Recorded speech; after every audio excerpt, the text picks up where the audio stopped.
On a parlé donc de l'actualité. L'actualité, c'est bien entendu le monde entier qui s'est arrêté et qui avait les yeux rivés vers la France.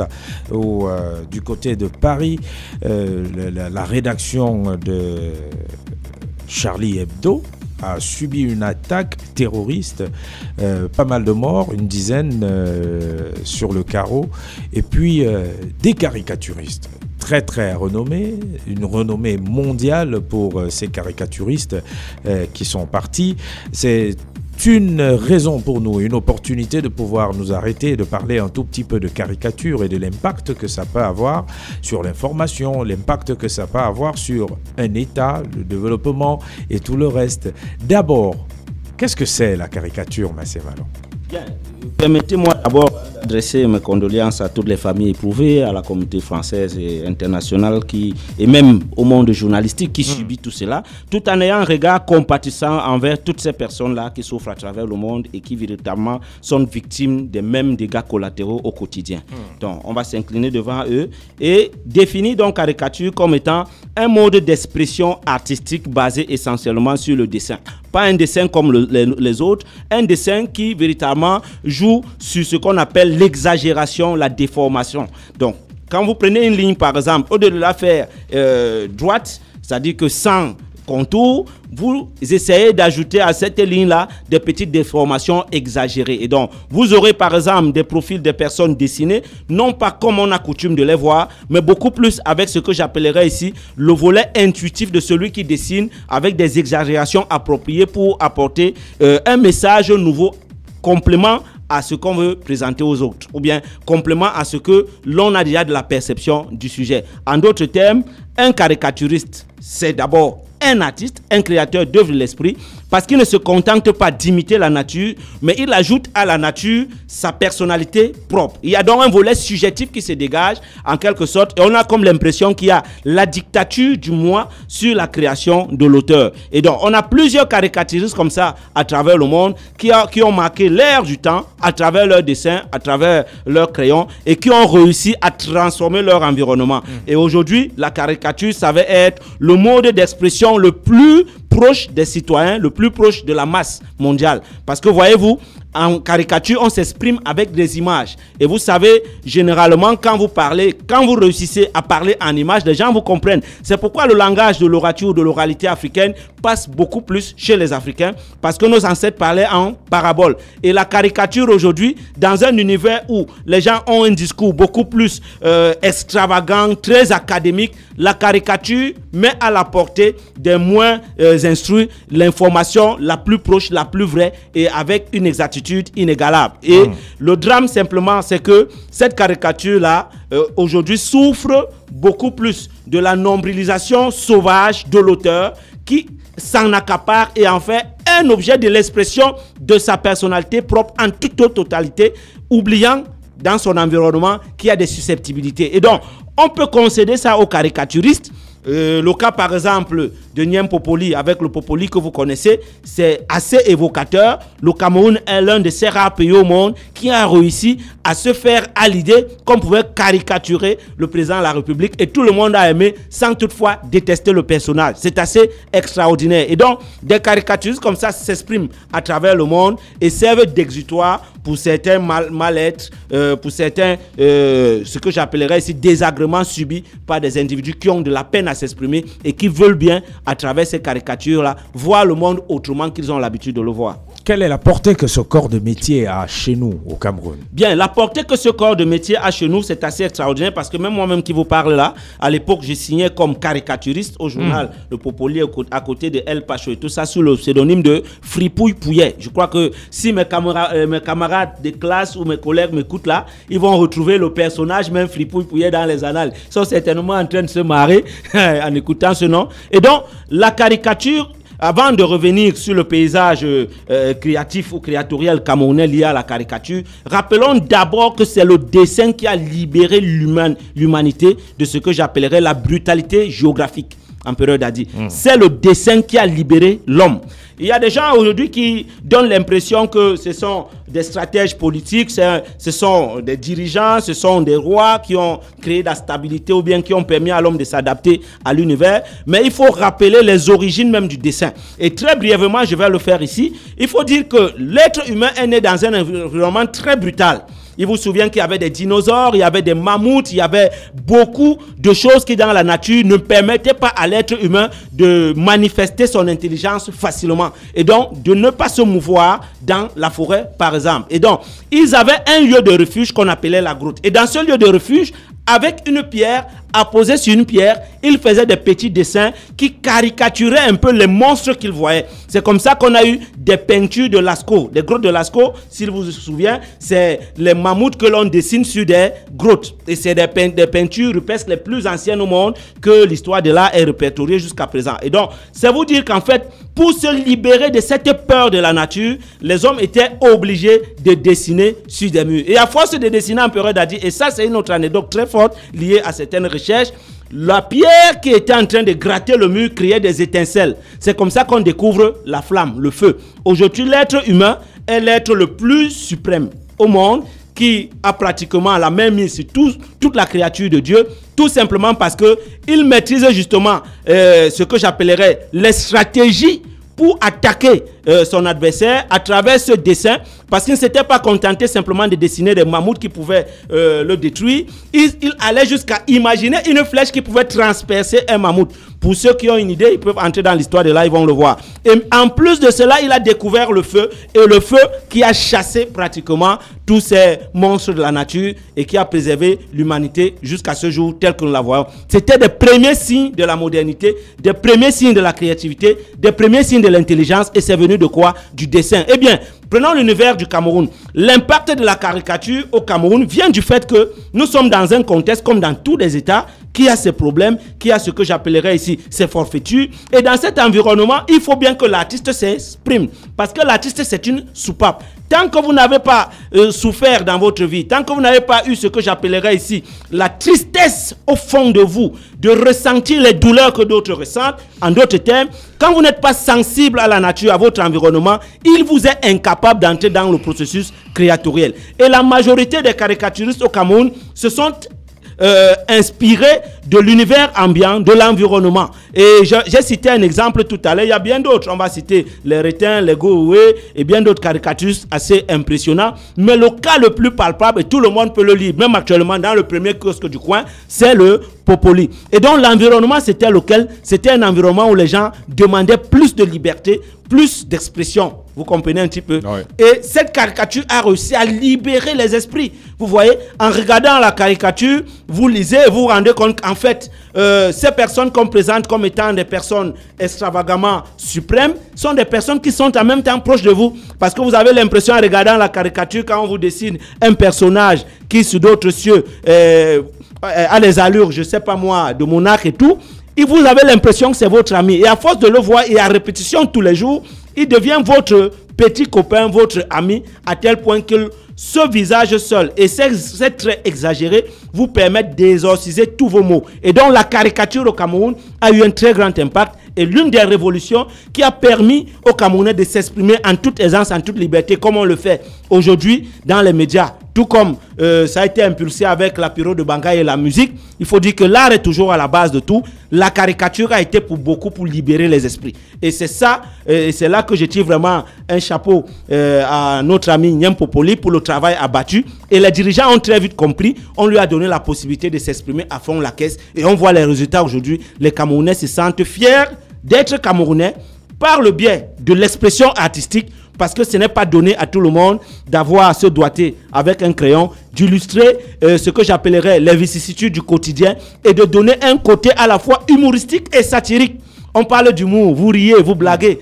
Et quand un être humain réussit à transformer ce que j'appellerais ses souffrances en rire, il a réussi à les élaguer en premier lieu. Et en second lieu, il en prend conscience. Et en troisième lieu, il peut facilement résoudre tous ces problèmes. J'irai même plus loin et vous dire que la caricature a certainement impulsé cette mouvance-là qui fait qu'aujourd'hui, les gens, quand ils se regardent dans la glace, pour certains, quand ils posent des actes, ils ont quand même honte. Parce qu'on les a caricaturés de façon exagérée et ça fait mal, évidemment. Voilà le premier impact au niveau du Cameroun et c'est salutaire. J'aimerais bien qu'on revienne sur cet aspect exagéré.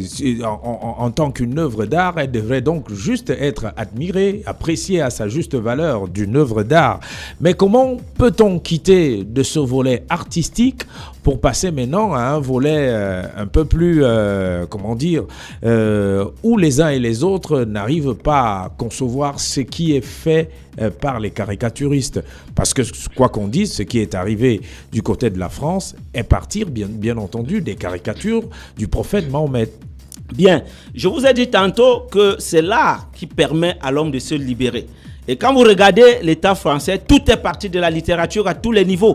Tout est parti de la création artistique. Quand on parle du siècle des Lumières qui a éclairé les gens, ce sont des livres. Aujourd'hui, cette liberté d'expression dont se revendique la France à travers leur devise, liberté, égalité, fraternité, je pense, cette liberté-là vient de quoi? Du volet artistique. Il vous souvient également des événements de mai 68 avec Jean-Paul Sartre qui avait eu le courage et l'audace de se placer devant les chars en France et De Gaulle, évidemment, a laissé faire et a donné plus de ce que j'appellerais plus d'aura et plus de pouvoir aux artistes en France. Donc, ils sont habitués à cette liberté-là. Ça, c'est un contexte. Maintenant, globalement, vous avez fait allusion un peu au fait que la caricature devrait plutôt révéler le côté hautement beau. Hein, à savoir la beauté. Vous savez, ce sont des notions esthétiques qui sont très utilisées partout dans le monde, et même au Cameroun, tout le monde dit oh que c'est beau, que c'est intelligent, que c'est esthétique, que c'est sublime.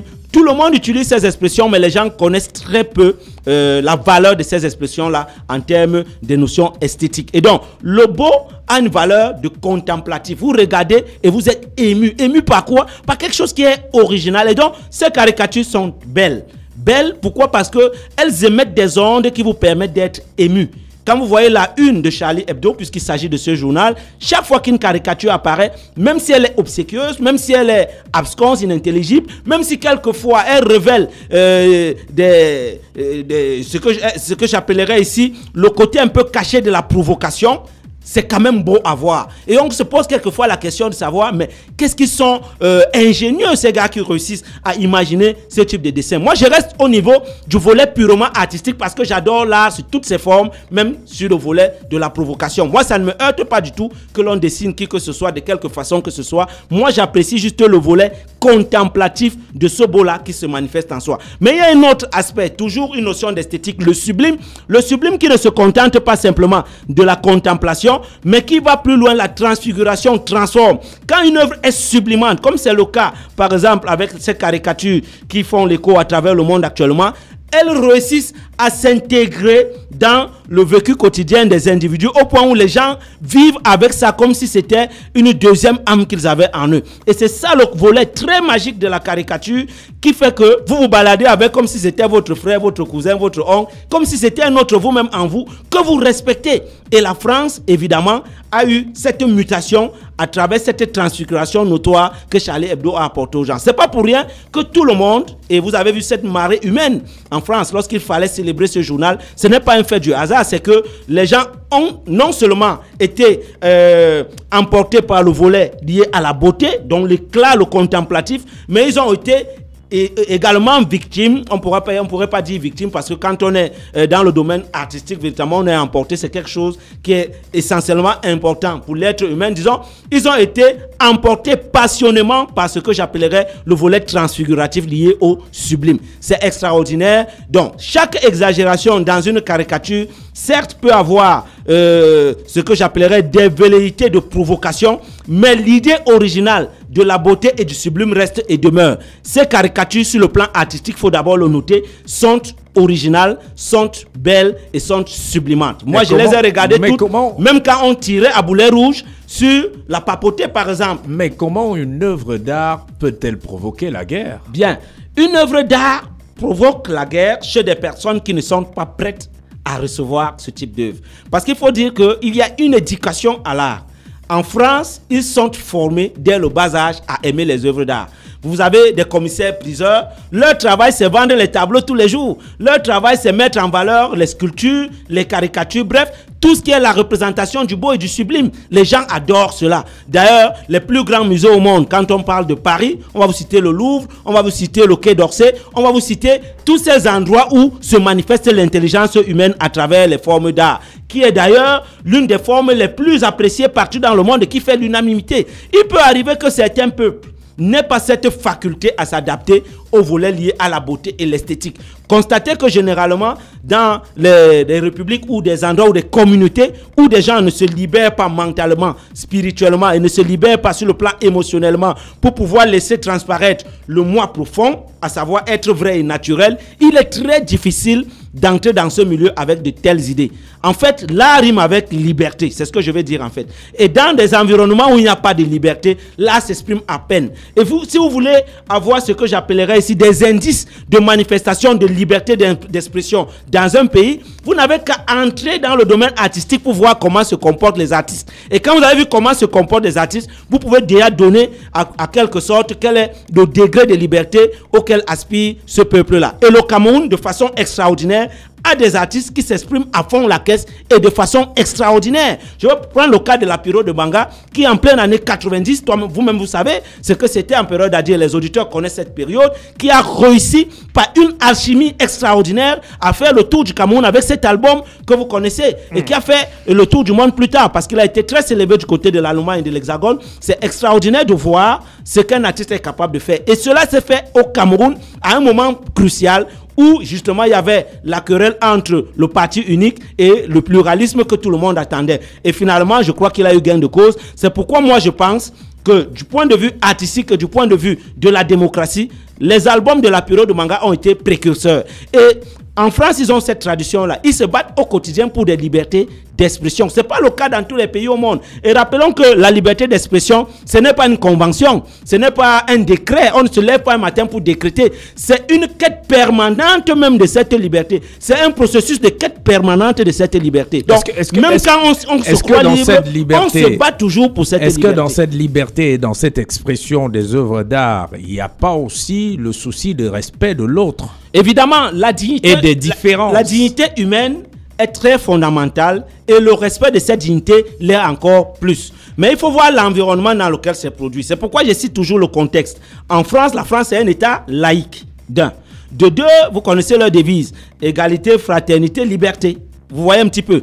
Et dans ce contexte-là, bien que les lois soient renforcées pour que cette laïcité soit forte, ils permettent quand même l'émergence d'autres formes de religiosité qui, ma foi, mettent en débat la façon de penser de toute la France entière. C'est salutaire. Et donc, dans ce contexte, un média ou bien un journal tel que Charlie Hebdo a sa raison d'être. Et je crois qu'il faut respecter cela. Parce que si on les voit juste sur le prisme du journalisme et donc de la déontologie professionnelle, on fait fausse route. C'est d'abord de l'art et du grand art. Parce que ce que ces gars faisaient, il n'est pas donné à tout le monde de se lever un matin et d'imaginer ce type de choses. Et je vais vous dire, Empereur Dadi, en France, il y a de très grandes écoles de beaux-arts. Et ces dessinateurs-là ne sont pas des moindres. Ils sont sortis de ces grandes écoles. Et donc, ce sont des intellectuels sollicités dans les 4 coins du monde pour animer des festivals. Oui, ce sont des personnes véritablement qui, sur le plan moral, ont une consistance reconnue de tous. Et donc, on ne peut pas leur faire un procès des intentions ou pas. De toutes les façons, ils savent ce qu'ils faisaient. Et peut-être même ce qui est arrivé, ils l'avaient prédit. Et d'ailleurs, ils l'ont prédit dans leur journal. Ils savaient. Et vous savez, l'artiste est visionnaire. L'artiste, par anticipation, vous dit des choses et vous montre des dessins, des photos, et vous montre à travers des sons ce qui peut arriver plus tard. C'est le volet prophétique de l'art. Ce qui leur est arrivé, je vais vous dire, Empereur Dadi, ici attendait, comme tout grand artiste d'ailleurs. Parce que quand tu te mets à créer et tu connais l'impact et la force de tes écrits, tu sais également quelle est la violence qui va venir en face. Mais la réalité aujourd'hui, si on met sur une balance, on va vous dire qui a gagné, qui a perdu. Il est évident que les gagnants, les vainqueurs, on les connaît. L'art a eu le dessus sur tout, de toute considération, même religieuse. C'est ça la réalité. Parce que tout le monde, même si on met des réserves, on reconnaît quand même qu'il y avait un talent caché. Et l'humanité a besoin de ce talent-là pour manifester cette intelligence qui, de génération en génération, doit perdurer. Rappelons au départ que je l'ai dit ici, c'est l'art, c'est le dessin qui a changé l'humanité et qui a créé cette modernité que nous avons aujourd'hui. Allez, je crois qu'on va sortir. Oui, tout simplement pour dire à tous les dessinateurs, à tous les caricaturistes de par le monde, et même au Cameroun, et même artistes qui sont concernés et qui ne doivent pas baisser les bras. Un artiste doit être capable à tout moment d'anticiper sur des situations et d'aider non seulement les gouvernants et même les populations à être prêtes quand cela arrivera. Et je crois qu'aujourd'hui, tout le monde est prêt. Ils ont annoncé cela longtemps, 10 ans durant. Et aujourd'hui, on se rend compte que c'est la réalité. En fait, ce sont des victimes collatérales d'un processus qui était déjà mis en branle. Et eux, ils ont tout juste, percé l'abcès à temps. Mais les gens ne les ont pas écoutés. Parce que si on les avait écoutés à temps, on aurait pu prévenir cela. Et c'est pourquoi les artistes dans une république sont très importants. Je vais vous prendre par exemple le cas de Joe La Conscience. Tout le travail qu'il a là-bas, on donne l'impression qu'il est minime, qu'il est rejetable. Et c'est pourquoi certains disent même qu'il est fou. Et c'est pourquoi je respecte Magic FM, parce que c'est l'une des rares radios à Yaoundé qui a eu le courage et l'audace entre 10h et 12h de jouer la musique de Joe La Conscience. Et tout le monde s'est rendu compte qu'en fait, ce monsieur dit des choses intelligentes. Il faut savoir tolérer, il faut savoir accepter les autres. Et l'art, le message profond de l'art, c'est cette tolérance-là. Mais maintenant, du point de vue de cette tolérance, on connaît également des limites qui malheureusement sont liées à ce que j'appellerais les conventions sociales. Or, les conventions sociales en France sont plus libres, alors que les conventions sociales dans d'autres